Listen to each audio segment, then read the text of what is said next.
मी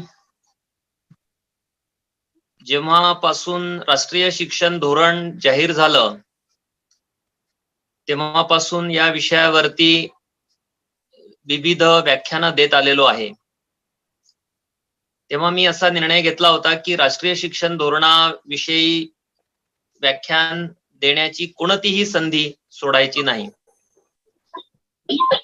आणि आज विशेष आनंद आहे कारण मला त्याकडे आंबेडकरी दृष्टिकोनातून बघण्याची एक संधी मिळालेली आहे. मी 18 वर्षांपूर्वी एका पुस्तिकेचं लेखन केलं होतं. त्या पुस्तिकेचं शीर्षक आहे डॉक्टर आंबेडकर आणि भारतीय शिक्षणातील जाती संघर्ष. तर या पुस्तिकेच्या दुसऱ्या आवृत्तीच्या तांत्रिक प्रक्रियेमध्ये पण मी सध्या गुंतलेलो आहे. तर मला विशेष आनंद या काळामध्ये होत राहिला की एक पुस्तिका जी खूप वर्षांपूर्वी प्रसिद्ध झाली होती ती आता 14 एप्रिलच्या आसपास पुन्हा तिची दुसरी आवृत्ती ही प्रकाशित होईल. डॉक्टर बाबासाहेब आंबेडकरांच्या शिक्षण विषयक विचारांवरती मराठीमध्ये आणि इंग्रजीमध्ये सुद्धा अजून पूर्ण असा अभ्यास उपलब्ध नाही.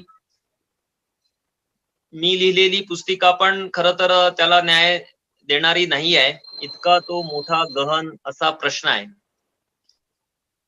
ही पुस्तिका लिहिण्याच्या ओघात माझ्या असं लक्षात आलं की या प्रश्नाला आपण पूर्णत्वाने न्याय दिला पाहिजे.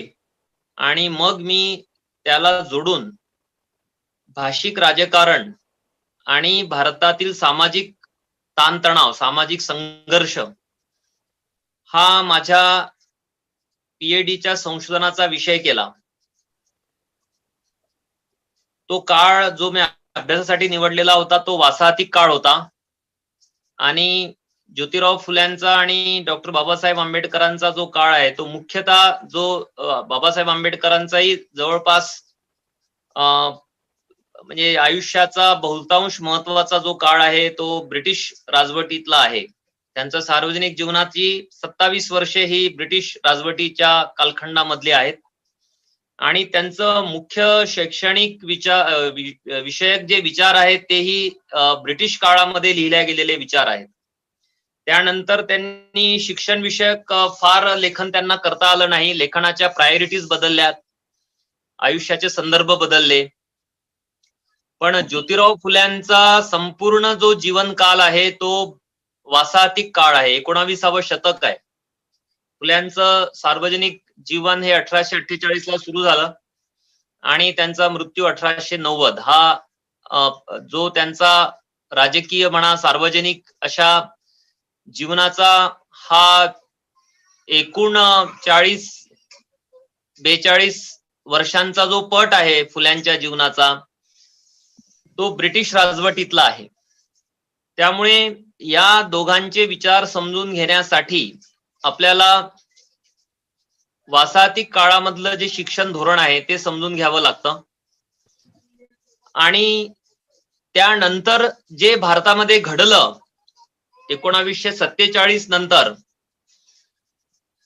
त्या शैक्षणिक संपूर्ण घडामोडींकडे, विकासाकडे आजपर्यंत कोणत्याही सरकारने, ना केंद्र सरकारने ना राज्य सरकारने फुले आंबेडकरी दृष्टिकोनातून पाहिलं.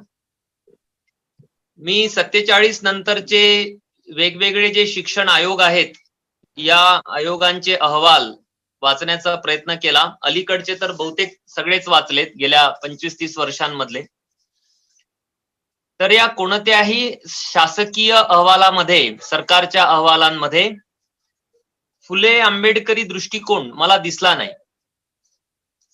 आणि भारतामधल्या सर्व राष्ट्रीय नेत्यांचे जे शिक्षण विषयक विचार आहेत ते शिक्षण विषयक विचार मुळापासूनही वाचण्याचा मी प्रयत्न केलेला आहे. त्यामध्ये 19व्या शतकामधले बहुतेक सर्व महाराष्ट्रातले विचारवंत लेखक समाज सुधारक, कार्यकर्ते, नेते, राष्ट्रीय चळवळीचे, त्यांचा विचार तर मला अभ्यासावाच लागला, कारण माझा औपचारिक अर्थाने अभ्यासाचा विषय हा 19वे शतक होता. आणि 20व्या शतकामध्ये जे प्रभावशाली सगळे नेते होते राष्ट्रीय आणि महाराष्ट्राच्या स्तरावरचे, त्यांचाही शिक्षण विषयक विचार जर आपण पाहिला तर या सर्व शिक्षण विषयक चिंतनामध्ये ज्योतिराव फुले आणि डॉक्टर बाबासाहेब आंबेडकर यांनी जेवढ्या मूलगामी अर्थाने शिक्षणाचा विचार केलेला होता, तेवढ्या मूलगामी अर्थाने कुण्याही अभ्यासकाने, नेत्याने शिक्षणाचा विचार भारताचा केलेला नाही. आणि असं असताना आपण स्वातंत्र्याच्या 75 वर्षांमध्ये आपण म्हणजे वेगवेगळ्या धोरणकर्त्यांनी ना ज्योतिराव फुल्यांच्या शिक्षण विषयक विचारांकडे लक्ष दिलं, ना डॉक्टर बाबासाहेब आंबेडकरांच्या शिक्षण विषयक विचारांकडे लक्ष दिलं. याचा परिणाम असा झाला की आपण आता अशा एका काळामध्ये आहोत की जिथे भारताचं शिक्षण विषयक धोरणामधलं जे अपयश आहे, ते अपयश हे अगदी स्पष्टपणे दिसायला लागलेलं आहे. जगभर शिक्षण विषयक अहवाल हे प्रसिद्ध होतात. हे जे शिक्षण विषयक अहवाल असतात, या अहवालांना जोडूनच शिक्षणाविषयीचे जे निर्देशांक असतात ते निर्देशांक तयार होतात.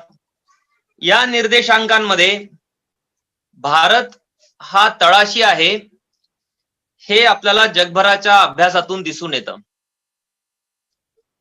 गुणवत्तेच्या पातळीवरती भारत हा जागतिक स्तरावरती तळाशी आहे.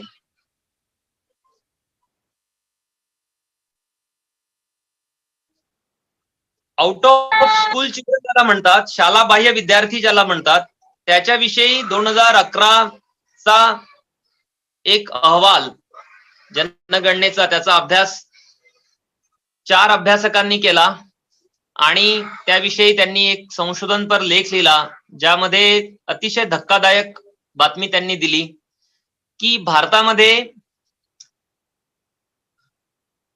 8.4 म्हणजे 8.4 करोड, 8 म्हणजे 8.5 कोटी म्हणूयात, 8.5 कोटी बालक हे वयवर्ष 5 ते 17, थोडा एक्सटेंडेड एज ग्रुप आहे. आरटीईच्या थोड्या पलीकडे जावं लागतं आपल्याला आणखी.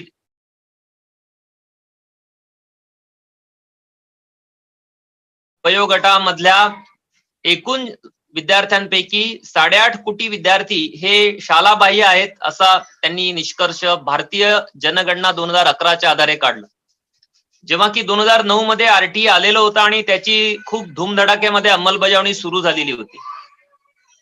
आता हा 8.5 कोटी आउट ऑफ स्कूल चिल्ड्रन यांचा जी संख्या आहे, शालाबाह्य विद्यार्थ्यांची संख्या आहे, ही जर्मनीच्या एकूण लोकसंख्या एवढी आहे आणि इंग्लंडच्या एकूण लोकसंख्येच्या 1.5 पट आहे. म्हणजे आपल्या धोरणकर्त्यांना या बाबीचं थोडंही वैषम्य वाटलं नाही की ते अशा देशाचे प्रतिनिधी आहेत ज्या देशामध्ये जगामधले सर्वाधिक निरक्षर राहतात, सर्वाधिक निरक्षर स्त्रिया राहतात आणि सर्वाधिक शालाबाह्य मुलं असलेला आपला देश आहे. तुम्ही जर शासनाच्या स्तरावरची आकडेवारी पाहाल तर तुम्हाला असं दिसेल की एकही मूल शालाबाह्य नाही. 2 दिवसांपूर्वी मी एका राष्ट्रीय परिषदेमध्ये म्हणजे ऑफलाईन सहभागी झालो होतो. तिथे स्टेज पासून ते खालपर्यंत बाल कामगार हे वावरताना दिसत होते. काल सुद्धा मी एका ज्योतिराव फुल्यांच्या जयंती निमित्ताने एका चर्चासत्रामध्ये होतो नांदेडमध्ये. तिथेही बालकामगार होते. तुम्ही ज्या महाविद्यालयामध्ये आहात त्याच्या आसपास जो परिसर असेल मुंबई मधला, त्याचं जर तुम्ही नीट अध्ययन केलं, धारावी वगैरे परिसर जे आहे त्याचा काही अभ्यास प्रकल्प हाती घेतला, तर तुम्हाला मुंबई पासून ते ग्रामीण भागापर्यंत बालकामगारांचं चित्र तुम्हाला स्पष्ट होईल. मध्यंतरी एक अभ्यास असा झाला की जगामध्ये सर्वाधिक उद्धृत केलेल्या अभ्यासकांची यादी करण्यात आली. उद्धृत केले गेलेले म्हणजे ज्यांचा उल्लेख हा इतर अभ्यासकांनी केलेला आहे त्यांच्या संशोधनामध्ये. तर जगामध्ये सर्वाधिक उद्धृत केलेले जे अभ्यासक आहेत, वैज्ञानिक आहेत, रायटर्स आहेत असं म्हणा, स्कॉलर्स म्हणा, अशा 4000 अभ्यासकांची यादी केली गेली. आणि या 4000मध्ये भारताचे अवघे 10 अभ्यासकांचा अंतर्भाव त्याच्यामध्ये केला गेलेला होता. तर आपल्याकडे खूप मोठ्या प्रमाणावरती सेंट्रल युनिव्हर्सिटीज आहेत, म्हणजे केंद्रीय विद्यापीठ आहेत, IITs आहेत, म्हणजे इंडियन इन्स्टिट्यूट्स ऑफ टेक्नॉलॉजी आहेत, IIMs आहेत आणि IIITs आहेत.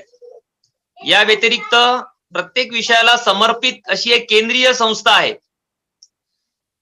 म्हणजे मुंबईमध्ये आपल्याला पॉप्युलेशन स्टडीजची एक संस्था दिसते, पुण्यामध्ये केमिकल लॅबोरेटरी आहे, हैदराबादमध्ये भूगोलाचा अभ्यास करणारी संस्था आहे, भारतीय भाषांचा अभ्यास करणारी संस्था म्हैसूरला आहे. तर अशा समर्पित संस्था आहेत एका विषयाला समर्पित. तर अशा मोठ्या अशा उच्च शिक्षणाचा विस्तार असलेला आपला देश आहे. अमेरिकेखालोखाल उच्च शिक्षणाचा विस्तार आपल्या देशामध्ये झालेला आहे. असं असताना गुणवत्तेच्या बाबतीत 4000 सर्वाधिक महत्वाच्या अभ्यासकांमध्ये भारताचे अवघे 10 असावेत, हे भारताचं उच्च शिक्षणामधलं आणि एकूणच शिक्षण व्यवस्थेतलं सार्वत्रिक अपयश आहे. मध्यंतरी असं दिसून आलं होतं की IITs ज्या आहेत भारतातल्या,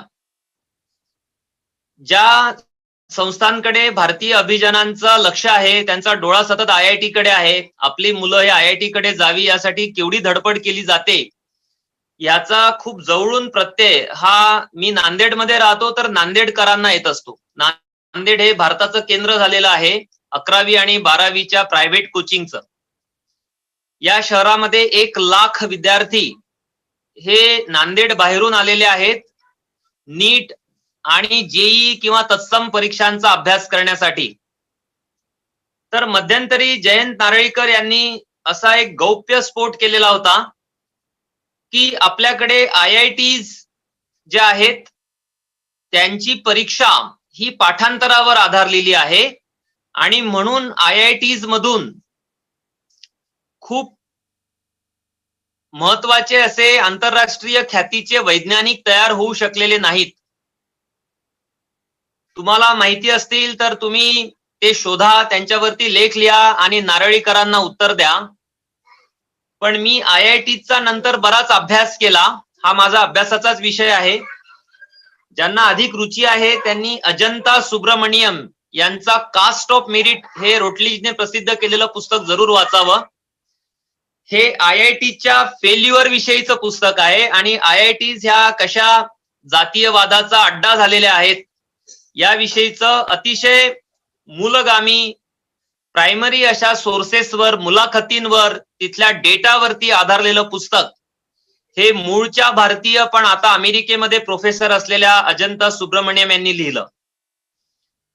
ज्यांना कुणाला भारताच्या IITचा अभिमान असेल आणि भारतातलं उच्च शिक्षण हे अतिशय निकोप, निरपेक्ष आणि गुणवत्तापूर्ण आहे असा भ्रम ज्यांना वाटत असेल किंवा तुम्हाला माहिती असलेले असे जे लोक असतील त्यांना तुम्ही हे रोटलीजने प्रसिद्ध केलेलं कास्ट ऑफ मेरिट हे पुस्तक जरूर त्यांचं लक्ष तिकडे वळवा, त्यांना ते वाचायला सांगा, तुम्ही स्वतः वाचा.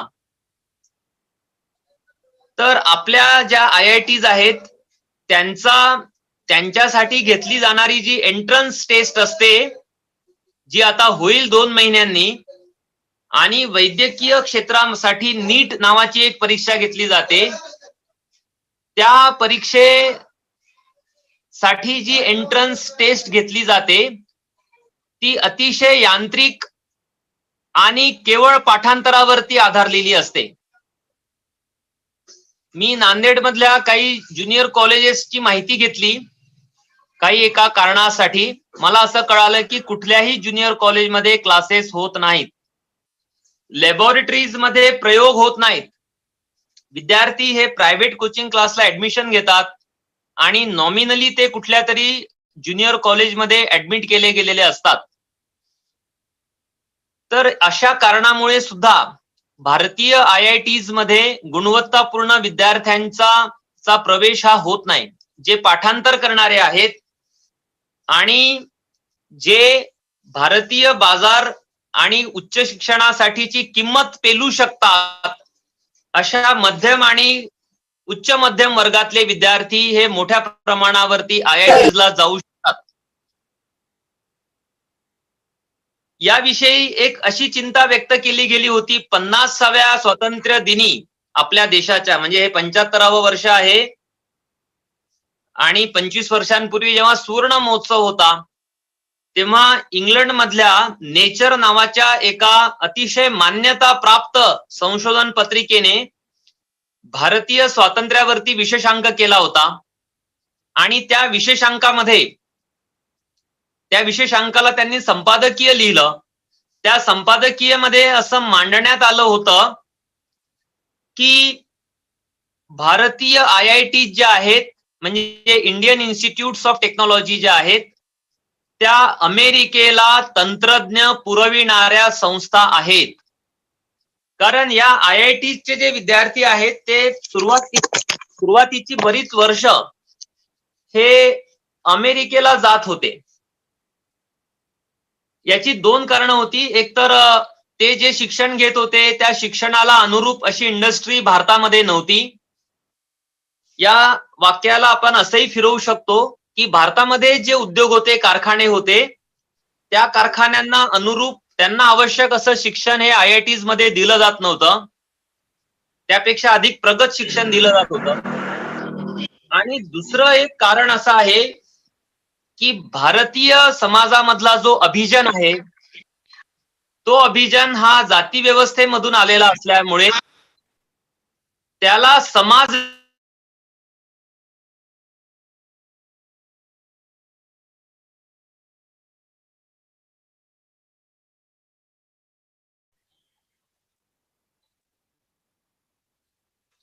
सर तुमचा माईक म्यूट झालेला. स्वतःच्या वसाहती या वेगळ्या ठेवणे, कनिष्ठ जातीय समूहांचा द्वेष करणे, स्वगटामध्ये विवाह करण्याच्या प्रथेचा गौरव करून इतर समूहांना तुच्छ लेखणे, अशा अनेक वैशिष्ट्यांनी भारतातल्या ज्या वरच्या जाती आहेत त्या वरच्या जाती ह्या वर्ण अहंकार ज्याला असं म्हणतात, जातीचा अहंकार असा म्हणतात, त्या अहंकाराने दग्ध आहेत, त्यांनी त्या ग्रस्त आहेत. त्यामुळे ही जी समाज विन्मुखता या अभिजन वर्गाला जाती व्यवस्थेमुळे एक वारशामध्ये मिळालेली होती, ती समाज विन्मुखता त्यांना परदेशामध्ये जाण्यासाठी उपयुक्त ठरली. भारत सोडताना त्यांना फार त्रास झाला नाही. एक अभ्यास असा दाखवतो की नॉन रेसिडेंट चायनीज जे आहेत ते चीनच्या प्रगतीला जेवढं योगदान देतात, तेवढं नॉन रेसिडेंट इंडियन्स म्हणजे NRI जे आहेत ते भारताच्या प्रगतीला देत नाहीत. तर ही समाज विन्मुखता जी आहे ती राष्ट्र विन्मुखतेमध्ये परावर्तित होते. आणि हे जे IITians होते हे दीर्घकाळ अमेरिकेला त्यांचं स्थलांतर हे होत राहिलं. कुमार केतकर यांनी याच्याविषयी असं लिहिलं होतं की ते एकदा सिलिकॉन व्हॅलीमध्ये गेले, म्हणजे अमेरिकेतल्या अशा भागात गेले जिथे सॉफ्टवेअर इंडस्ट्री होती आहे. आणि ते असं गमतीने नंतर म्हणाले परत आल्यानंतर की जेवढे एकत्र कोकणस्थ हे तुम्हाला कोकणात भेटणार नाहीत, तेवढे ते तुम्हाला सिलिकॉन व्हॅलीमध्ये भेटतात. हे किती मोठ्या प्रमाणावरती या अभिजन वर्गाचं खरं तर अमेरिकेकडे स्थलांतर झालेलं होतं, याची एक तुम्हाला कल्पना यावी.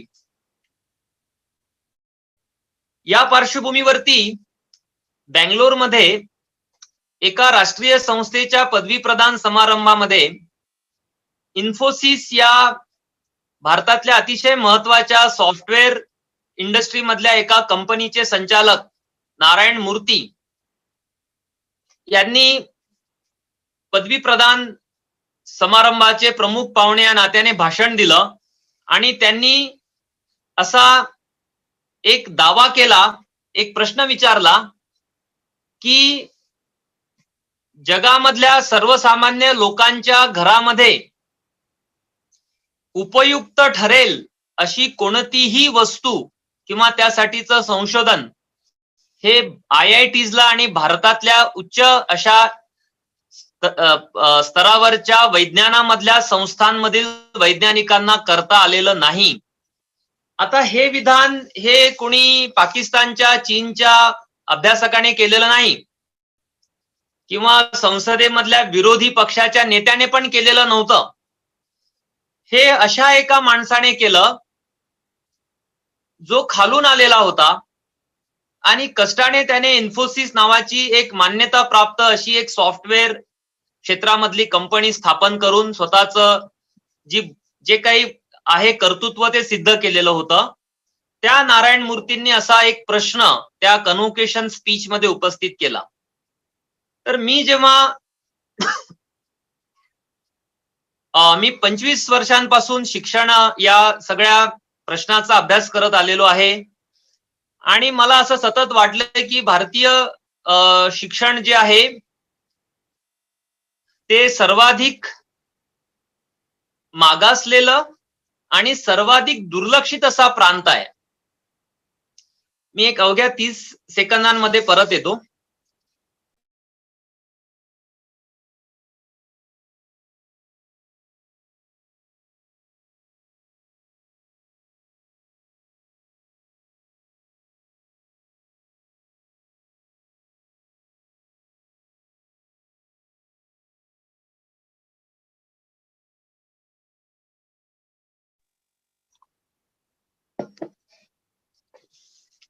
माफ करा, माझा आवाज पोहोचतोय का सर्वांपर्यंत? क्लिअर होतोय तुमचा. Okay, thank you. क्लिअर होतो.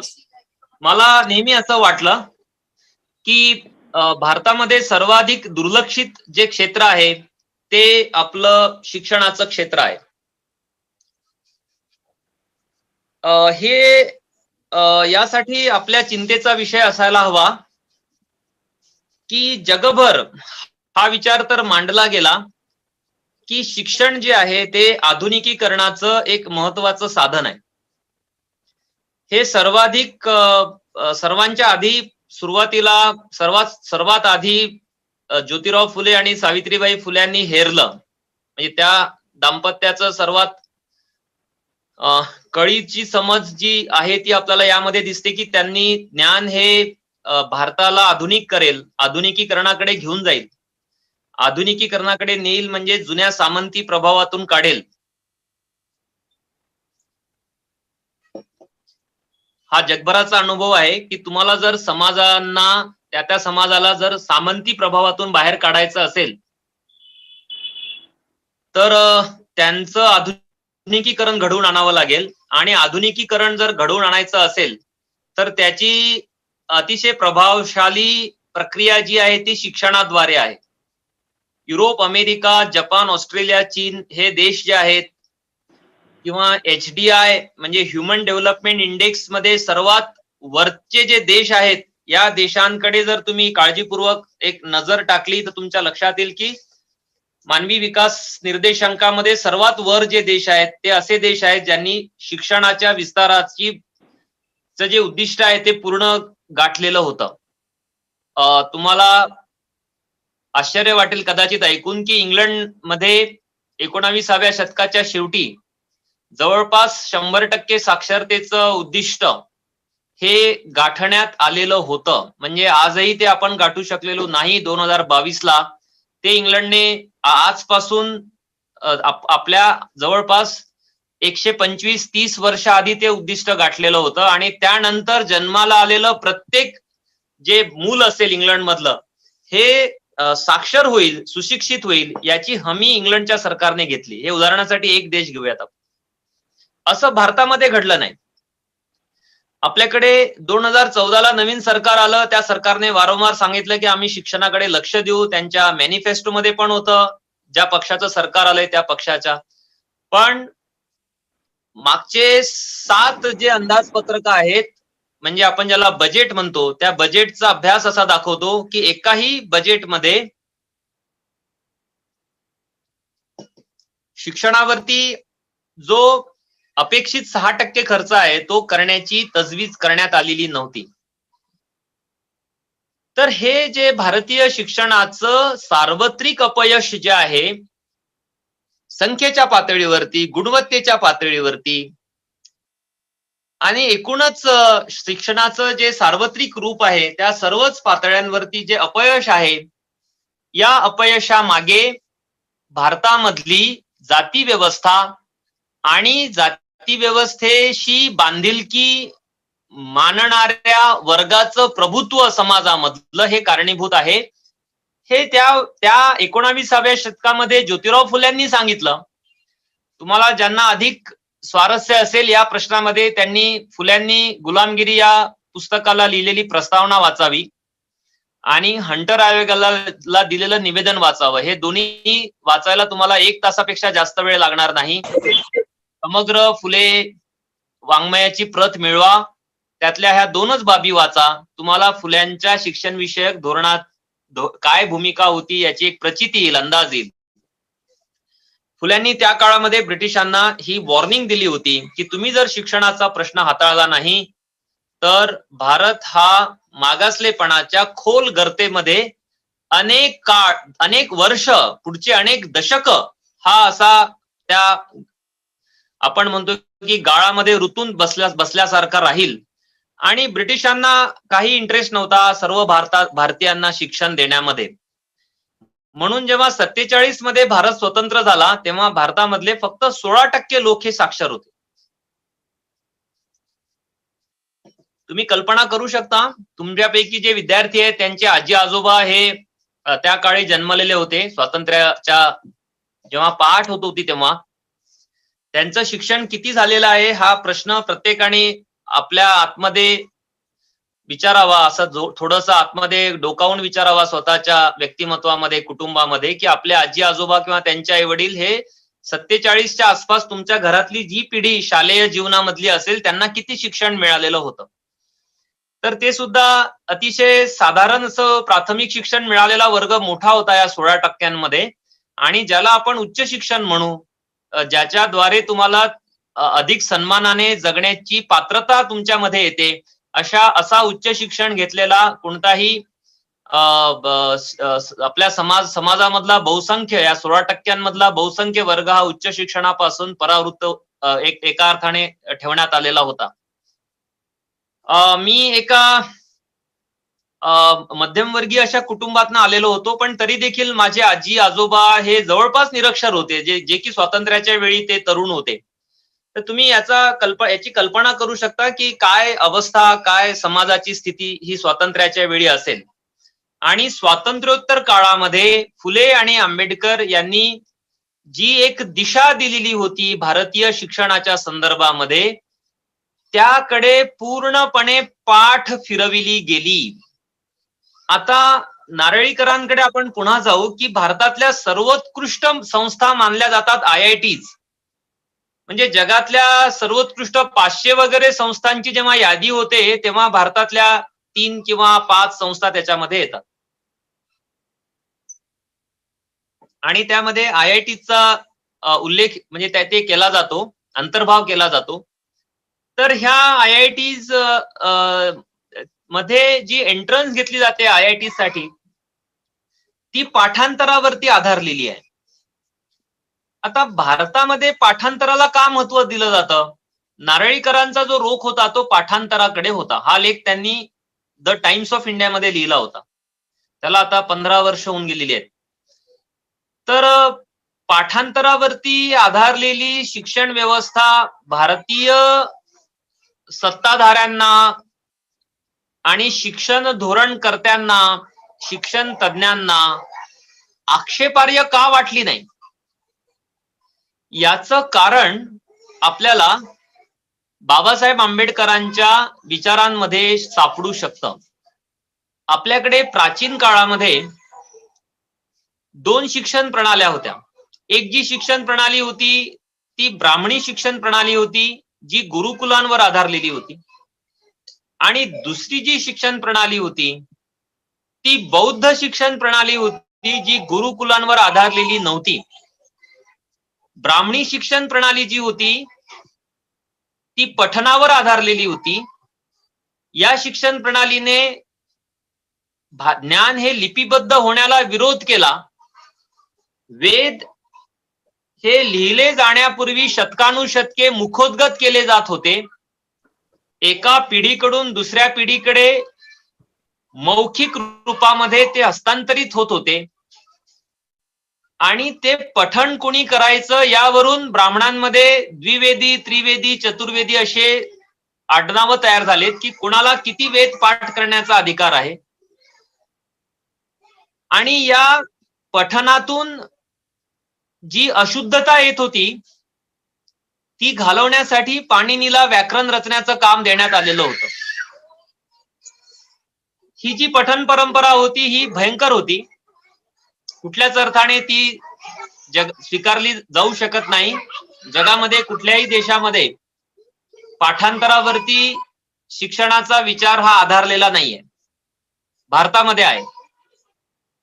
भारतामध्ये मध्यमवर्गीय आणि उच्च जातीय जे कुटुंब होते त्यांना त्यांच्या मुलांना पाठांतर हे कुटुंबामध्ये शिकवलं जातं आणि पाठांतरासाठी आवश्यक असलेली सांस्कृतिक पार्श्वभूमी, वेळ आणि परंपरा ही या कुटुंबांमध्ये असल्यामुळे हे मुलं यांत्रिक अशा विविध स्पर्धा परीक्षा, विविध अशा एंट्रन्स एक्झाम्स मध्ये पुढे जातात. हे आपण अनुभवाच्या आधारे पाहू शकतो. तर भारतीय शिक्षण धोरणकर्त्यांना वैदिक शिक्षण पद्धतीचं आकर्षण किती राहिलेलं आहे हे आपल्याला राष्ट्रीय शिक्षण धोरण ज्या अहवालावरती आधारलेलं आहे, 2020चं धोरण हे ज्या 2019च्या अहवालावरती आधारलेलं आहे, त्या अहवालाचं जर आपण वाचन केलं तर आपल्याला याचा प्रत्यय येतो. या अहवालामध्ये प्राचीन गुरुकुल जे आहेत त्या गुरुकुलांचा गौरवपूर्ण उल्लेख केलेला आहे. फुल्यांनी आणि डॉक्टर बाबासाहेब आंबेडकरांनी ही जी गुरुकुलांवरती आधारलेली वर्णव्यवस्थेला पूरक राहिलेली जी शिक्षण प्रणाली होती, या शिक्षण प्रणालीचा निषेध केलेला आहे, त्याचा विरोध केलेला आहे. दुसरी एक बाब अशी की याला जोडून ज्या देशी शाळा होत्या, देशी शिक्षणाची पद्धती होती, त्या पद्धतीचाही पुरस्कार हा खर तर या फुले आणि आंबेडकरांनी केलेला नाही. कारण ह्या ज्या देशी शाळा होत्या, ह्या देशी शाळा अतिशय कच्च्या रूपाच्या असायच्या. त्याला अभ्यासक्रम नसायचा, शिक्षकाची उपलब्धता नसायची आणि सरकारने त्या काळातल्या सरकारांनी या शाळांमधल्या शाळांच्या खर्चाची जबाबदारी घेतलेली नसायची. म्हणून डॉक्टर बाबासाहेब आंबेडकरांनी शिक्षण जे आहे ते अशा प्रकारे स्थानिक अशा पातळीवरती त्याची निर्णय प्रक्रिया चालवावी या भूमिकेला त्या काळामध्ये विरोध केलेला होता. तुम्ही मुंबईमध्ये राहता, या महाविद्यालयाचे विद्यार्थी प्राध्यापक, तर याच मुंबईमध्ये जे विधिमंडळ आहे त्याचे सदस्य डॉक्टर बाबासाहेब आंबेडकर होते. आणि त्या विधिमंडळाचे सदस्य असताना आणि मुंबई विद्यापीठाच्या वेगवेगळ्या समित्यांचे सदस्य असताना त्यांनी जी भाषणं दिलेली आहेत, त्या भाषणांमध्ये त्यांनी शाळांचं हे जे स्थानिक स्वरूप आहे, या स्वरूपाचा तीव्र असा विरोध केलेला आहे. डॉक्टर बाबासाहेब आंबेडकर हे शिक्षणाच्या कोणत्याही प्रकारच्या खासगीकरणाचे समर्थक नव्हते. आता भारतातल्या सर्वाधिक श्रीमंत वर्गापासून सर्वाधिक गरीब वर्गापर्यंत सर्व लोक यांना खासगी शाळांचं आकर्षण आहे. मी विद्यापीठामध्ये शिकवतो, त्या विद्यापीठामध्ये विना अनुदानित तत्वावरचे जे सेवक म्हणजे चतुर्थ श्रेणी कर्मचारी आहेत, त्यांना नाममात्र पगार आहे. ते देखील त्यांच्याशी बोलताना सुद्धा मला असं कळालं की ते त्यांची मुलं ही अशा शाळांमध्ये दाखल करतात. ज्या ठिकाणावरून मी हे व्याख्यान देतो आहे, तिथून हाकेच्या अंतरावरती एक खासगी विना अनुदानित अतिशय ड दर्जाची इंग्रजी माध्यमाची शाळा आहे. अशा अनंत शाळा ह्या भारतभर आहेत आणि त्याचं आकर्षण हे समाजामधल्या सर्वाधिक तळच्या वर्गातल्या लोकांना आहे. आणि याचं गौरवीकरण करणारा बुद्धिजीवी स्वतःला आंबेडकरवादी म्हणून घेतो आहे आता, जो खासगी इंग्रजी माध्यमाच्या शाळांची भलामण करतो आहे. डॉक्टर बाबासाहेब आंबेडकर आणि ज्योतिराव फुले, तुम्ही हंटर आयोगाला दिलेलं निवेदन जर काळजीपूर्वक वाचलं तर आपल्या लक्षात येतं की फुल्यांनी शिक्षणाची जबाबदारी सरकारने टाळावी असं एकदाही लिहिलेलं नाही. बाबासाहेब आंबेडकरांच्या संपूर्ण शिक्षण विषयक लेखनामध्ये मी जेव्हा ही पुस्तिका लिहिली, तुम्हाला मुद्दामून दाखवतो, ही तुम्ही पाहू शकता. ही मी 18 वर्षांपूर्वी लिहिलेली पुस्तिका होती. डॉक्टर आंबेडकर आणि भारतीय शिक्षणातील जाती संघर्ष. तेव्हा मी बाबासाहेब आंबेडकरांचे शिक्षण विषयक जेवढं लेखन होतं ते वाचण्याचा प्रयत्न केला. मला असं एकदाही दिसलं नाही कुठे की डॉक्टर बाबासाहेब आंबेडकरांनी शिक्षणाच्या खाजगीकरणाचा पुरस्कार केलेला असेल. खाजगी स्तरावरती ज्या शाळा चालवल्या जातात, जी महाविद्यालय चालवली जातात, त्या खाजगी शाळा महाविद्यालयांचा त्यांनी पुरस्कार केलेला आहे, असं आपल्याला कुठेही दिसत नाही. असं असताना भारतामध्ये मोठ्या प्रमाणावरती खाजगी अशा शाळांच्या आणि महाविद्यालयांचा सुळसुळाट झालेला आहे. तुम्ही ज्या मुंबई शहरामध्ये राहता, ते मुंबई शहर हे कॉमर्स म्हणजे काय म्हणतो आपण त्याला, वाणिज्य आणि अभियांत्रिकी म्हणजे इंजिनिअरिंग या क्षेत्रामधल्या उच्च शिक्षणाच्या खाजगीकरणाची राजधानी आहे. मुंबईमध्ये सर्वाधिक इंजिनिअरिंग कॉलेजेस आहेत. तिथले विद्यार्थी जितक्या सहजपणे नांदेडचे विद्यार्थी बीएससी करतात ग्रामीण भागातले, तितक्या सहजपणे मुंबईमधले विद्यार्थी हे कुठल्या तरी शेजारच्या प्रायव्हेट इंजिनिअरिंग कॉलेजमध्ये जाऊन इंजिनिअरिंग पूर्ण करतात आणि कुठल्या तरी विना अनुदानित संस्थेमध्ये जाऊन बीकॉम, बीबीए, एमबीए हे शिक्षण पूर्ण करतात. तर भारतामध्ये आता एकूण उच्च शिक्षणामध्ये जेवढे विद्यार्थी प्रवेशित होतात त्यामधले जवळपास, माझ्याकडे एक्झॅक्ट फिगर आज मला उपलब्ध माझ्या समोर नाही आहे, पण अंदाजित जो आकडा आहे त्याच्यामध्ये 75% विद्यार्थी हे खासगी म्हणजे विना अनुदानित महाविद्यालयांमधून उच्च शिक्षण घेत आहेत. मी ज्या विद्यापीठामध्ये शिकवतो ते स्वामी रामानंद तीर्थ मराठवाडा विद्यापीठ आहे. या विद्यापीठाशी संलग्न 4ही जिल्हे हे भारतातल्या सर्वाधिक मागासलेल्या 100 जिल्ह्यांमधले आहेत. आणि या भारतातल्या सर्वाधिक मागासलेल्या प्रदेशामधल्या विद्यापीठाला संलग्नित महाविद्यालयांच्या 400 संख्येमधले 300 महाविद्यालय हे विना अनुदानित आहेत. तुम्हाला जेव्हा वेळ असेल तेव्हा मुंबई विद्यापीठाच्या संलग्नित महाविद्यालयांची यादी मुंबई विद्यापीठाच्या वेबसाईटवर असेल. त्यातले अनुदानित किती, विना अनुदानित किती याचा अभ्यास करा. युनिव्हर्सिटी ग्रँट्स कमिशन च्या साईट वरती ही आणि त्यांच्या अहवालांमध्ये हे सगळे आकडे तुम्हाला मिळू शकतात. आपल्याकडे अनुदानित शाळांमधल्या विद्यार्थ्यांच्या प्रवेशाच्या वाढीच्या दरापेक्षा विना अनुदानित शाळांच्या प्रवेशामधली विद्यार्थ्यांच्या वाढीचा दर हा जास्त आहे.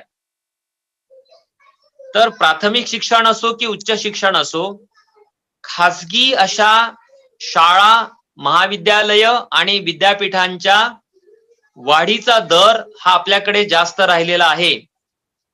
गेल्या 10 वर्षांमध्ये फक्त 6 केंद्रीय विद्यापीठांची स्थापना केली गेली, पण खासगी विद्यापीठांची संख्या, स्थापन करण्यात आलेल्या, मान्यता दिलेल्या विद्यापीठांची संख्या जवळपास 100 एवढी आहे. ह्या याद्या उपलब्ध आहेत, तुम्ही बघू शकता. विशेषतः पुणे हे जे शहर आहे ते पुणे शहर हे खासगी विद्यापीठांचं माहेरघर हळूहळू बनत चाललेलं आहे. या शहरामध्ये जेव्हा मी विद्यार्थी होतो तेव्हा संपूर्ण शहर हे तेव्हाच्या पुणे विद्यापीठाने जाणलं जायचं. आता पुण्यामध्ये किमान 10 मोठी विना अनुदानित खासगी, ज्याला आपण सेल्फ फायनान्सिंग असं म्हणतो, स्वयं अर्थसहाय्यित असं एक गोंडस नाव त्याला दिलं जातं, त्या विद्यापीठांचं हे शहर बनलेलं आहे. आणि या राष्ट्रीय शिक्षण धोरणामध्ये 2020च्या एक वाक्य आहे. ते वाक्य असं आहे की शिक्षण हे असं खासगी वस्तू बनू शकत नाही, ते प्रायव्हेट गुड बनू शकत नाही, तर ते पब्लिक गुड आहे, असं एक विधान आहे. हे विधान वाचून आपल्याला बरं वाटतं की सरकारने किमान ही एक गोष्ट मान्य केली की शिक्षण जे आहे ते खासगी वस्तू नाही. तुम्ही पैसे दिले आणि बाजारात जाऊन एखादी वस्तू खरेदी केली, त्याप्रमाणे तुम्ही शिक्षण हे खरेदी करू शकत नाही, असं एक विधान या अहवालामध्ये आहे. पण त्या विधानाला समर्पक व्यवहार व्हावा भारतामध्ये, अशा प्रकारची कोणतीही जबाबदारी किंवा कोणतीही ग्वाही हे राष्ट्रीय शिक्षण जे धोरण आहे ते देत नाही. यापूर्वीच 2009 मध्ये जे शिक्षण हक्क कायदा जो आला होता, RTE हे जे आलेलं होतं, राष्ट्रीय शिक्षण हक्क कायदा, यानेही खाजगी शाळा अबॉलिश केल्या जातील याची हमी दिली नाही. राष्ट्रीय शिक्षण धोरणाने सुद्धा अशा प्रकारचं प्रायव्हेट स्कूल्स जे आहेत, खाजगी शाळा ज्या आहेत, खाजगी महाविद्यालय जी आहेत, मोठा जो उच्च शिक्षणाचा जो बाजार मांडलेला आहे विद्यापीठांचा आणि महाविद्यालयांचा, यावरती आम्ही अंकुश आणू अशी कोणतीही ग्वाही ही RTE 2020 या डॉक्युमेंट मध्ये तुम्हाला दिसत नाही, या एका वाक्यापलीकडे. हे फुले आंबेडकरांच्या विचारांना विसंगत आहे.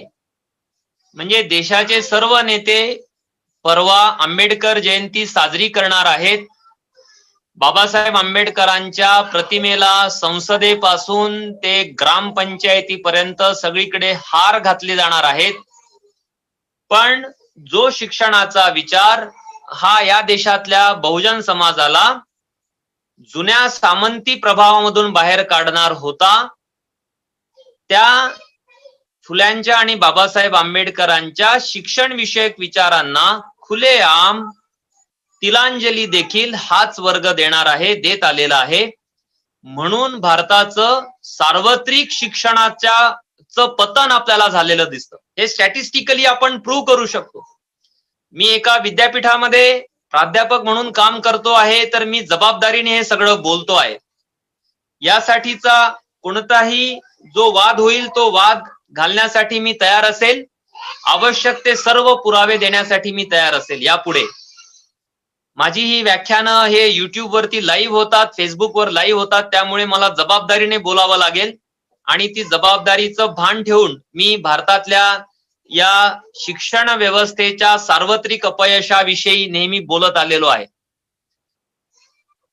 तर 14 एप्रिल या देशातले सर्व नेते, सर्व शिक्षण तज्ञ, सर्व धोरणकर्ते हे साजरे करणार आहेत.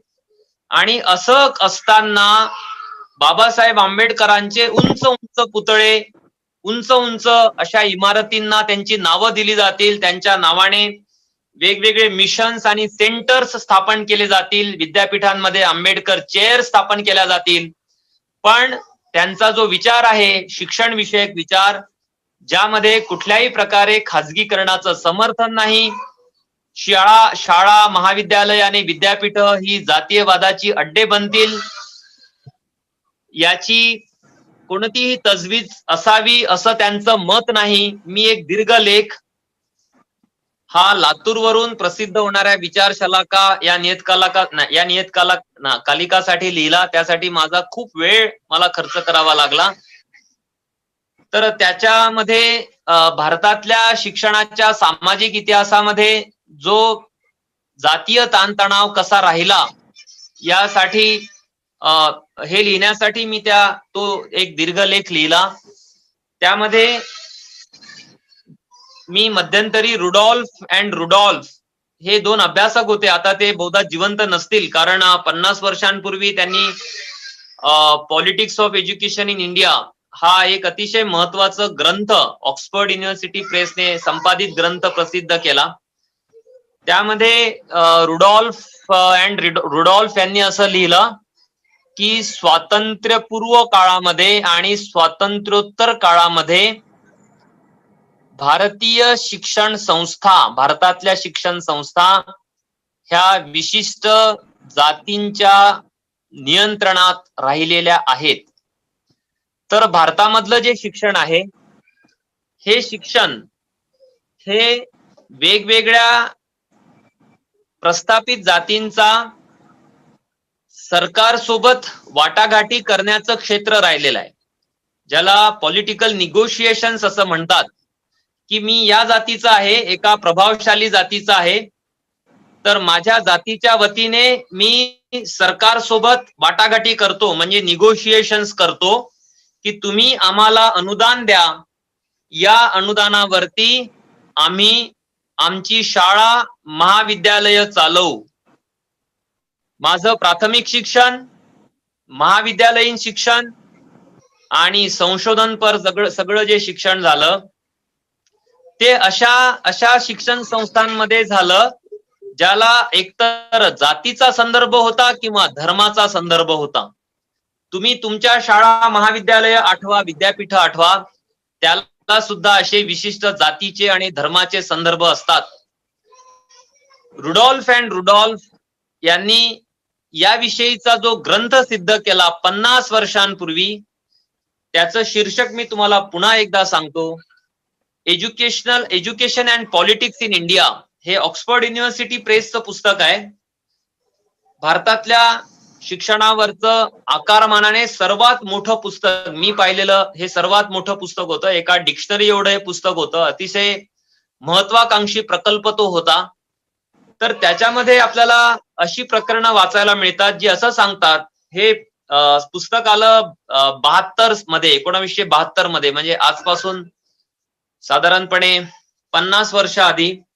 तर तेव्हा स्वातंत्र्याला जवळपास 25 वर्ष पूर्ण होत होती आणि त्या 25 वर्षांमध्ये ज्या शिक्षण संस्था स्थापन झाल्या त्या वेगवेगळ्या जातीय आणि धार्मिक गटांनी स्थापन केलेल्या होत्या. मुंबई सारख्या महानगरांमधल्या शिक्षण संस्था सुद्धा याला अपवाद नव्हत्या. मुंबई मधल्या शिक्षण संस्था ह्या मुख्यतः व्यापारी जाती ज्या होत्या, त्या व्यापारी जातींनी त्यांच्या वर्चस्वासाठी, सांस्कृतिक प्रभुत्वासाठी, मान्यतेसाठी स्थापन केलेल्या शिक्षण संस्था होत्या आणि आहेत. त्यामुळे मुंबई सारखं महानगर असो की नांदेड सारखा सर्वाधिक मागासलेला प्रदेश असो, ह्या सगळ्या प्रदेशांमध्ये शिक्षण संस्था ज्या होत्या त्या विशिष्ट अशा प्रभावशाली जाती समूहाच्या सरकार सोबतच्या वाटाघाटींचं क्षेत्र राहिलेलं आहे. त्याला असं आपण म्हणता येईल की एक निगोशिएशनचं फील्ड राहिलेलं आहे. आणि अशा जातीने ग्रस्त असलेल्या शिक्षण असलेल्या देशामध्ये आपण राहतो. ते यापुढे जातीग्रस्त राहणार नाही याची कोणतीही ग्वाही राष्ट्रीय शिक्षण धोरण आपल्याला देत नाही.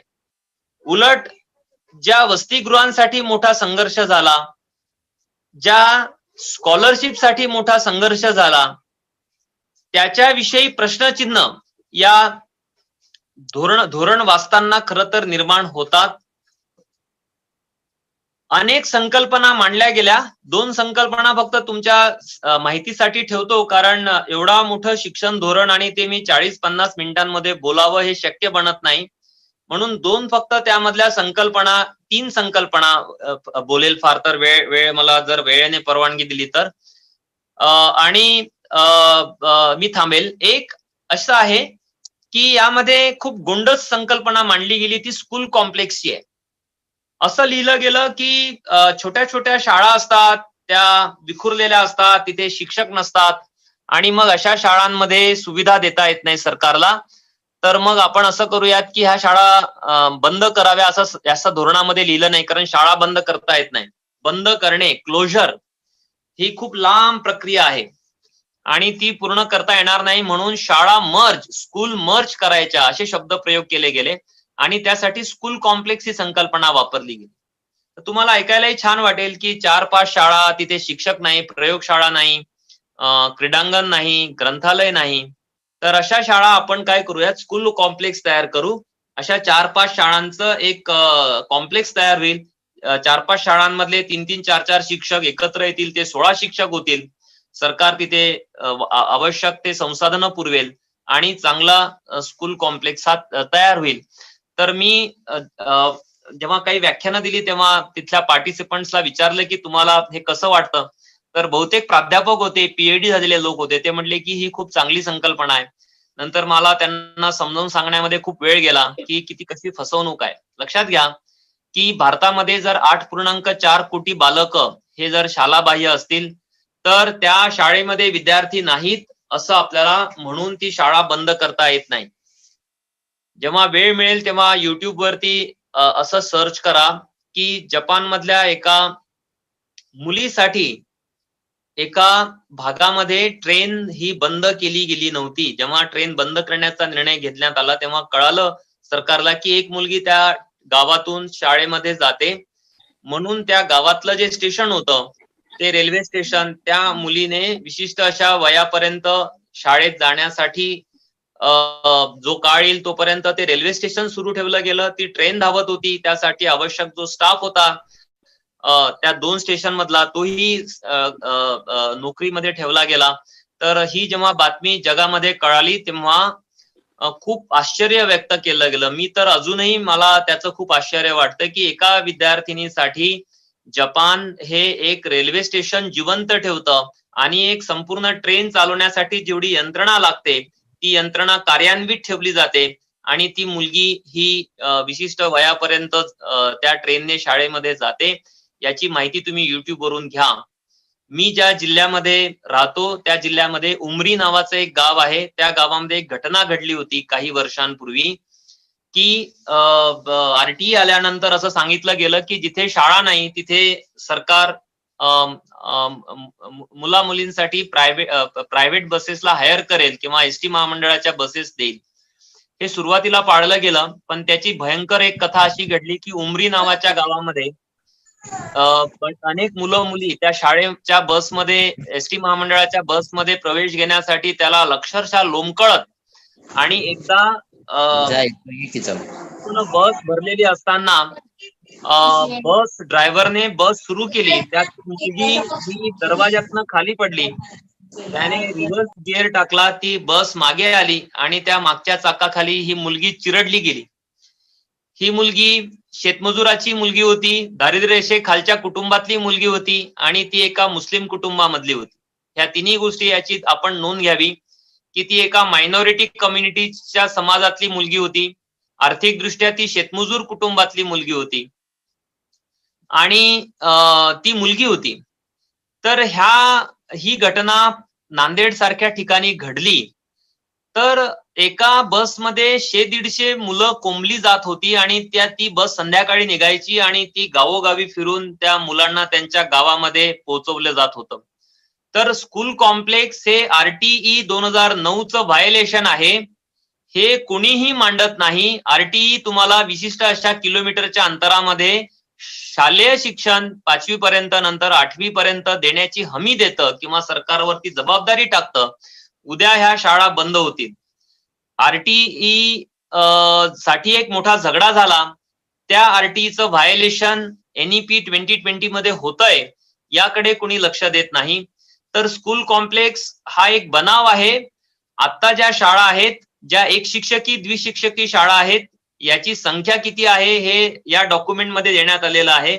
तर जवळजवळ 1,30,000 शाळा ह्या अशा एक शिक्षकी शाळा आहेत ज्या बंद होण्याची शक्यता आहे. व्हेरॅज या सर्व शाळांच्या आसपास हजारो लाखो खरं तर कोट्यावधी बालकं ही शाळाबाह्य बालकं आहेत. त्यांना जर शाळेमध्ये आणलं तर ह्या कमी पटसंख्या असलेल्या शाळा ह्या पूर्ण पटसंख्या त्याच्यामध्ये होईल.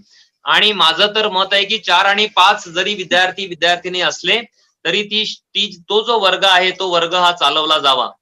युरोपमध्ये विद्यार्थी शिक्षकांचं जे सर्वोत्कृष्ट गुणोत्तर असलेलं जे देश आहेत त्यामध्ये फिनलँड येतं, स्कॉटलँड येतं, इंग्लंड येतं, जर्मनी येतं, फ्रान्स येतं. तर इथे 1:12 हे प्रमाण आहे. एका शिक्षकामागे 12 विद्यार्थी आहेत. भारताचं RTE ते 30 सांगतं. व्यवहारामध्ये खरं तर 30 पेक्षा जास्त विद्यार्थी असलेल्या शाळांसाठी विद्यार्थ्यांसाठी एक शिक्षक आहे. माझी मुलगी ही नांदेडमध्ये जिल्हा परिषदेच्या शाळेमध्ये शिकते. त्या शाळेमधल्या वर्गामध्ये 30 पेक्षा जास्त विद्यार्थी आहेत आणि एकच शिक्षक आहे. खुलेआम RTEचं व्हायोलेशन जिल्हा परिषदेसारख्या संस्था नांदेडमध्ये, उर्वरित जिल्ह्यामध्ये, मुंबईमध्ये, महानगरपालिका, इतर सर्व शाळांमध्ये RTEचं व्हायोलेशन सुरू आहे. असं असताना शाळा बंद करण्याचा प्रश्नच येत नाही, शाळा मर्ज करण्याचा प्रश्नच येत नाही. आणि आता राष्ट्रीय शिक्षण धोरण असं म्हणतं की स्कूल कॉम्प्लेक्स तयार करण्यात येतील. जगामधल्या सर्वोत्कृष्ट देशांच्या शाळांमध्ये 4 गोष्टी असतात. एक असतं की तिथे क्रीडांगण असतं, दुसरं असतं की तिथे प्रयोगशाळा असते, तिसरी एक गोष्ट असते की तिथे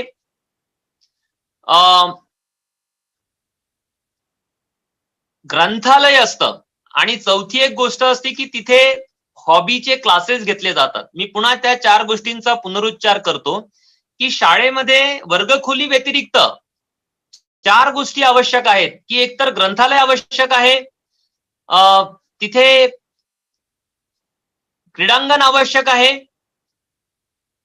प्रयोगशाळा आवश्यक आहे आणि हॉबीज साठीचा एक कोपरा आवश्यक आहे. शाळेचा कोपरा, शाळेमध्ये शिक्षक आवश्यक आहेत. ह्या 4ही गोष्टींनी परिपूर्ण असलेली शाळा मला अजूनही पाहायला मिळालेली नाही. मी एका गावामध्ये शिकलो आणि मुंबईमध्ये पण मी दीर्घकाळ राहिलो, पुण्यामध्ये दीर्घकाळ राहिलो, नांदेडमध्ये राहतोय. मी अनेक शहरं पाहिली, अनेक शाळा पाहिल्यात, किमान मी 50 शाळा पाहिल्या असतील अभ्यासासाठी. मला एकही शाळा दिसली नाही की जी शाळा हे 4 निकष पूर्ण करते. अशी स्थिती असताना आपण शाळा बंद करू शकत नाही. RTEची पूर्ण अंमलबजावणी झालेली नसताना RTEचं व्हायोलेशन करण्याचा अधिकार सरकारला नाही. म्हणून स्कूल कॉम्प्लेक्स ही एक गोंडस कल्पना वाटते, ती तुमच्या मनाचा ताबा घेते. ऑक्टोपस जसा आपल्या भक्ष्यावरती जाऊन बसतो तर त्या भक्ष्याला असं वाटतं, गुळगुळीत जे पोट आहे ऑक्टोपसचं त्याला ते भुलतात भक्ष्य आणि नंतर ऑक्टोपस त्याच्या शेकडो हातांनी, टेंटॅकल्सने ते भक्ष्य जे आहे ते पोटात घेतं. तर अशा गोंडस कल्पना आपल्याला दिसत असतात, त्या भयंकर असतात. डॉक्टर बाबासाहेब आंबेडकरांच्या विचारांशी स्कूल कॉम्प्लेक्स ही संकल्पना विसंगत आहे. फुल्यांच्या विचारांशी ती विसंगत आहे. फुले आंबेडकर कुठेही शाळा बंद करण्याचा, शाळा मर्ज करण्याचा विचार मांडत नाहीत. त्यामुळे स्कूल कॉम्प्लेक्स या संकल्पनेला आपण विरोध केला पाहिजे.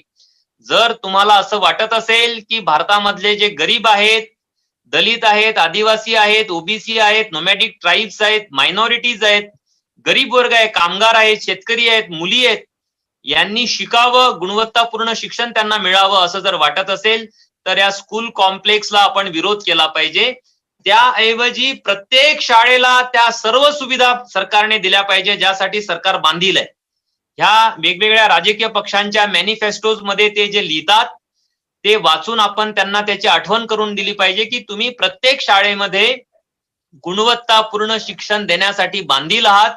आवश्यक त्या सुविधा, पिण्याचं पाणी, टॉयलेट्स, बाथरूम्स जे असतात, क्रीडांगण, प्रयोगशाळा, ग्रंथालय आणि हॉबीज, ह्या सगळ्या आवश्यक त्या गोष्टींनी परिपूर्ण प्रत्येक शाळा असली पाहिजे. ह्या स्कूल कॉम्प्लेक्सचा जर विचार सरकारने जर अनुसरला तर भारतामधल्या काही दशलाख शाळा बंद होण्याची शक्यता येणाऱ्या काळामध्ये. म्हणून ही एक चेतावणी मी नाही देत आहे, तर जगभरातल्या आणि भारतभरातल्या सर्व शिक्षण तज्ञांनी स्कूल कॉम्प्लेक्सला म्हणजे सर्व जे समतावादी जे शिक्षण तज्ञ आहेत त्यांनी स्कूल कॉम्प्लेक्स या संकल्पनेला विरोध केलेला आहे. आता जी शाळा आहे ती ज्या रूपात आहे त्या रूपात ती जिवंत ठेवली पाहिजे आणि तिचा विस्तार केला पाहिजे, तिला सर्व सुविधा दिल्या पाहिजेत. ह्या एका संकल्पनेचा तुम्ही नीट थोडासा विचार करा. जेव्हा वेळ मिळेल तेव्हा NEP 2020 डॉक्युमेंट डाउनलोड करा. ते इंग्रजी आणि हिंदीमध्ये आहे. त्याच्यामध्ये स्कूल कॉम्प्लेक्स विषयी वाचा, थोडा विचार करा. दुसरी एक बाब जी आहे ती मल्टिपल एंट्री आणि मल्टिपल एक्झिट हे अतिशय गोंडस शब्द याच्यासाठी वापरले गेलेले आहेत की तुम्ही जर इंजिनिअरिंगचे विद्यार्थी असाल आणि तुम्ही एका वर्षामध्ये जर शाळा कॉलेज सोडलं तर तुम्हाला सर्टिफिकेट दिलं जाईल, 2 वर्षांनी सोडलं तर डिप्लोमा दिला जाईल आणि 3 वर्षांनी 4 वर्षांनी सोडलं तर तुम्हाला ऍडव्हान्स डिप्लोमा दिला जाईल आणि कोर्स पूर्ण झाल्यावर जर सोडलं तर तुम्हाला डिग्री दिली जाईल. तर हे ऐकायला खूप छान वाटतं, पण ही तद्दन फसवणूक आहे. याचं कारण असं आहे की भारतामध्ये शाळा महाविद्यालय सोडण्याचं कारण हे सामाजिक आणि आर्थिक विपन्नावस्था हे आहे. तुम्ही ज्या मुंबईमध्ये राहता त्या मुंबईमध्ये तडवी नावाच्या एका आदिवासी विद्यार्थिनीने मेडिकल कॉलेजमध्ये आत्महत्या केली होती. पायल तडवी. वेळ मिळेल तेव्हा विकिपीडिया नोट पायल तडवीवरची वाचा, तेव्हा कळेल की मुंबई सारखं शहर सुद्धा त्या शहरामधले विद्यार्थी हे जातीय दुजाभाव, जातीय पूर्वग्रहांपासून मुक्त नाहीत. आपल्याकडे असं म्हटलं जातं की जातीयवाद हा काय खेडोपाड्यामध्ये जिवंत आहे. मुंबई, दिल्ली, हैदराबाद, पुण्यासारख्या शहरामध्ये लोक मॉडर्नाइज झालेले आहेत. ते जातीय पूर्वग्रहांनी दूषित त्यांचं मन नाही. ह्या भ्रम पायल तडवी या आदिवासी मुलीच्या आत्महत्येने सिद्ध केलं की मेडिकल कॉलेजचे वसतिगृह आणि मेडिकल कॉलेजेस हे या देशामधल्या दलित, आदिवासी आणि भटक्या जमातीच्या मुला मुलींच्या द्वेषाची खरं तर ती अशी विकृत अशी कारागृह आहेत या विद्यार्थ्यांसाठी, जिथे पावलोपावली क्षणोक्षणी त्यांना हिणवलं जातं की तुम्ही रिझर्वेशनचे आहात, तुम्ही मागासवर्गीय आहात, तुम्ही सरकारचे जावई आहात, तुम्ही अपात्र आहात, तुमच्याकडे गुणवत्ता नाही. अशा प्रकारच्या हिणवणुकीला कंटाळून पायल तडवीने आत्महत्या केली होती. तर अशी स्थिती असताना विद्यार्थी IITs का सोडतात, IIMs का सोडतात, विद्यापीठ का सोडतात, महाविद्यालय का सोडतात? फर्स्ट इयरला माझ्या काही मित्रांनी कॉलेज सोडलं होतं, सेकंड इयरला सोडलं, TY ला सोडलं. मी 14 वर्ष एका महाविद्यालयामध्ये शिकवलं. तिथे फर्स्ट इयर BA ला 6 डिव्हिजन्स असायच्या, सेकंड इयरला त्या 4 व्हायच्या, थर्ड इयरला त्या 3 व्हायच्या. याचं कारण की विद्यार्थी सोडून देतात शिक्षण. ते सोडून का देतात याची कारणमीमांसा करायची नाही. सामाजिक आणि आर्थिक विपन्नावस्था जी आहे समाजाची, जी विद्यार्थ्यांना ड्रॉपआउट साठी कारणीभूत ठरते, त्याच्या निराकरणाची कोणतीही हमी द्यायची नाही. आणि मल्टिपल एंट्री म्हणजे केव्हाही या, मल्टिपल एक्झिट म्हणजे तुम्ही केव्हाही जा, पुन्हा केव्हाही या, अशा गोंडस संकल्पना याच्यामध्ये वापरल्या गेलेल्या आहेत. माझे खूप जवळच्या नातेवाईकांची मुलं ही इंजिनियर झालेले आहेत ज्यांना जॉब्स नाहीत. गव्हर्नमेंट इंजिनिअरिंग कॉलेज मधल्या विद्यार्थ्यांना नोकरी नाही. तुम्ही मला असा एक विद्यार्थी दाखवा की जो इंजिनियर झाला आणि इंजिनिअरिंग झाल्याबरोबर त्याला नोकरी मिळाली. मी 25 वर्षांपूर्वी तुम्ही ज्या मुंबई शहरामध्ये राहतात त्या मुंबई शहरामध्ये सेल्स टॅक्स डिपार्टमेंटला नोकरी करत होतो MPSC क्वालिफाय करून. त्या नोकरीचा राजीनामा मी वयाच्या 22व्या वर्षी दिला आणि MA नंतर लगोलग एका महाविद्यालयामध्ये असिस्टंट प्रोफेसर म्हणून रुजू झालो होतो. आज तशी अवस्था नाही. आज कोणी इंजिनिअरिंग असेल झालेलं तर त्याला नोकरीची हमी नाही. तुम्ही MA झालात तुम्हाला नोकरीची हमी नाही. असं असताना इंजिनिअरिंगच्या फर्स्ट इयर सोडलेल्या विद्यार्थ्याला नोकरी कशी मिळेल? आज BE झालेले फर्स्ट क्लास असलेले विद्यार्थी आहेत त्यांना जॉब्स नाही, तर BE इंजिनिअरिंगचं पहिलं वर्ष सोडलेला दुसरं वर्ष सोडलेल्या विद्यार्थ्याला नोकरी कशी मिळेल? फर्स्ट इयर इंजिनिअरिंगचा सिलेबस बघा, त्याच्यामध्ये मॅथमॅटिक्स, फिजिक्स वगैरे बेसिक असतं. सेकंड इयर मध्ये सुद्धा बेसिक कोर्सेस शिकवले जातात. थर्ड इयर मध्ये मग तुम्हाला ट्रेनिंग मिळतं, लॅब वर्क जास्त असतं आणि फोर्थ इयर मध्ये तुम्हाला फील्ड वर्क असतं. त्यामुळे थर्ड आणि फोर्थ इयर मधलं प्रत्यक्ष व्यावहारिक शिक्षण न घेता फर्स्ट इयर आणि सेकंड इयर मध्ये सोडलेल्या विद्यार्थ्यांना नोकरीची कोणतीही हमी नाही. मुंबई शहर हे आणि पुणे शहर हे बेरोजगार इंजिनियर्सचं शहर आहे. 6 आणि 8 हजारांपासून 20 हजारांपर्यंत पगार असलेले हजारो लाखो इंजिनियर्स पुण्यामध्ये आणि मुंबईमध्ये आहेत. त्यांच्याकडे BE नावाची डिग्री, पूर्ण डिग्री आहे, त्यांना फर्स्ट क्लास आहे किंवा हायर सेकंड क्लास आहे. असं असताना 1-2 वर्षांमधलं जुजबी डिग्री घेतलेलं शिक्षण बाहेर पडून तुम्हाला सरकारने प्रमाणपत्र म्हणजे सर्टिफिकेट कोर्स दिला, डिप्लोमा असा जरी कोर्स दिला, कागद दिला, तरी कोणताही कारखाना, कोणतीही इंडस्ट्री तुम्हाला नोकरी देणार नाही. भारतीय उद्योजकांनी याचा विरोध केला पाहिजे. वैज्ञानिकांनी याच्याविषयी बोललं पाहिजे. मी विज्ञानाचा विद्यार्थी नाही, तरी देखील मी माझ्या अनुभवाच्या आधारे एवढं सांगू शकतो की असं अर्धवट शिक्षण घेतलेले विद्यार्थी हे नोकरीसाठी पात्र नसतील. फिकी नावाच्या संस्थेने सांगितलं की 70% इंजिनियर्स हे ऑलरेडी अपात्र आहेत भारतामधले नोकरीसाठी. त्यांना ऑन जॉब ट्रेनिंग द्यावं लागतं तेव्हा ते पात्र होतात. त्यामुळे मल्टिपल एंट्री आणि मल्टिपल एक्झिट अशा गोंडस संकल्पनांचा पुनर्विचार सरकारने करावा. यासाठी तुम्ही विद्यार्थी असाल तर विद्यार्थ्यांनी आणि प्राध्यापक असाल तर प्राध्यापकांनी सरकारवरती दबाव आणला पाहिजे असं मला वाटतं. आणि शेवटचा एक मुद्दा सांगतो आणि थांबतो की या धोरणामध्ये असं सांगितलं गेलंय की तुम्हाला मातृभाषेमधून शिक्षण दिलं जाईल. हे धोरण जेव्हा आलं, त्या धोरण जाहीर झाल्यानंतर 48व्या तासाला मला व्याख्यान द्यावं लागलं. असं आज जसं दिलं तसंच एक व्याख्यान 2 वर्षांपूर्वी द्यावं लागलं. ते व्याख्यान YouTube वरती लाईव्ह होतं आणि ते तुम्ही इच्छा असेल तर मी तुम्हाला लिंक पाठवेल.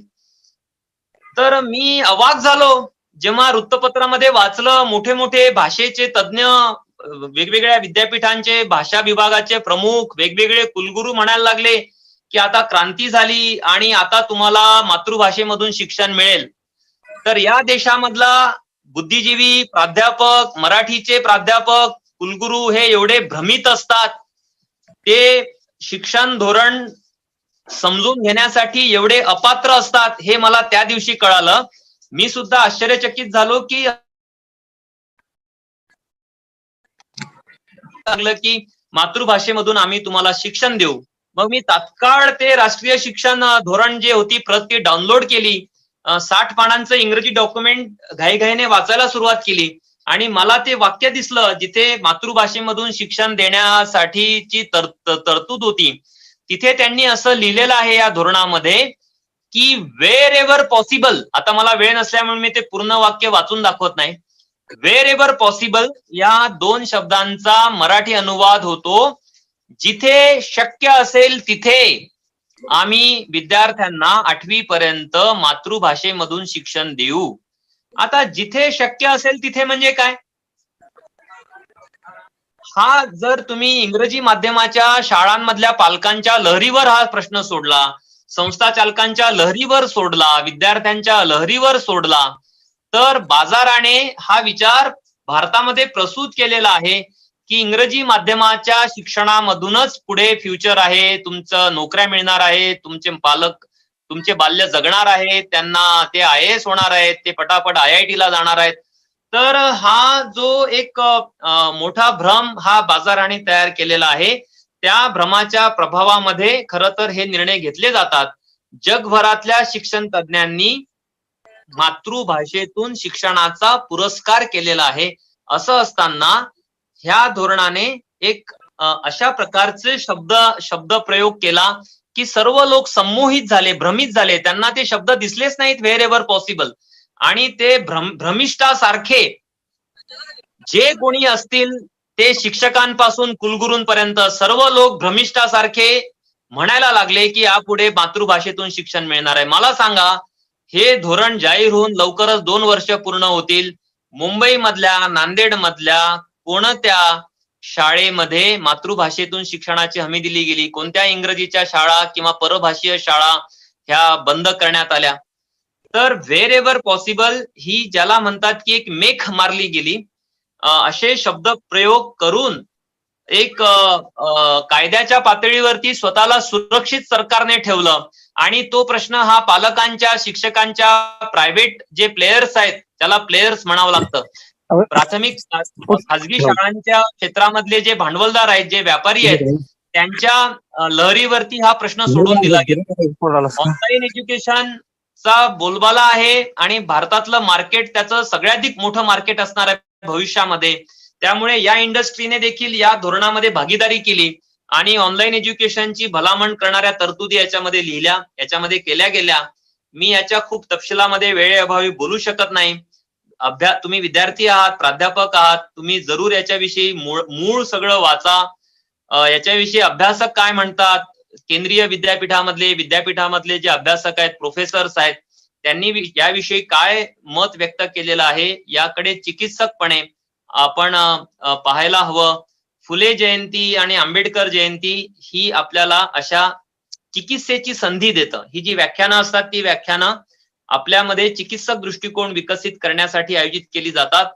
तुम्ही या धोरणाकडेच नव्हे तर भारताच्या शिक्षण व्यवस्थेकडे अधिक चिकित्सकपणे बघण्याची पात्रता तुमच्या अंगी नक्की बाणवाल अशी मी एक अपेक्षा व्यक्त करतो.